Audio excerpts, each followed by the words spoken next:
The left-wing gender insanity being pushed on our children is an act of child abuse. Very simple. Here's my plan to stop the chemical, physical, and emotional mutilation of our youth.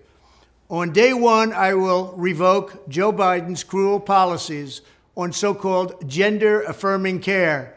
Ridiculous. A process that includes giving kids puberty blockers, mutating their physical appearance, and ultimately performing surgery on minor children. Can you believe this? I will sign a new executive order instructing every federal agency to cease all programs that promote the concept of sex and gender transition at any age. I will then ask Congress to permanently stop federal taxpayer dollars from being used to promote or pay for these procedures and pass a law prohibiting child sexual mutilation in all 50 states. It'll go very quickly.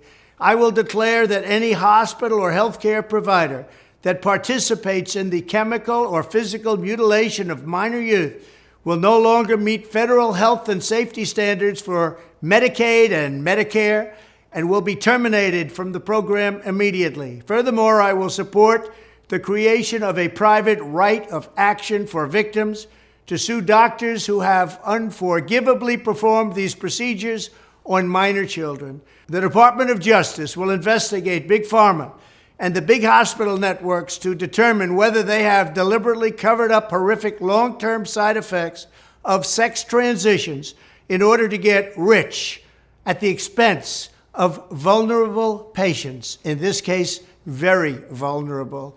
We will also investigate whether Big Pharma or others have illegally marketed hormones and puberty blockers, which are in no way licensed or approved for this use.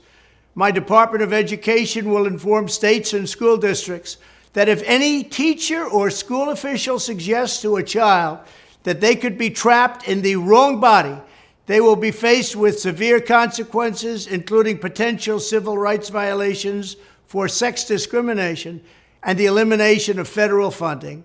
As part of our new credentialing body for teachers, we will promote positive education about the nuclear family, the roles of mothers and fathers, and celebrating rather than erasing the things that make men and women different and unique. I will ask Congress to pass a bill establishing that the only genders recognized by the United States government are male and female, and they are assigned at birth.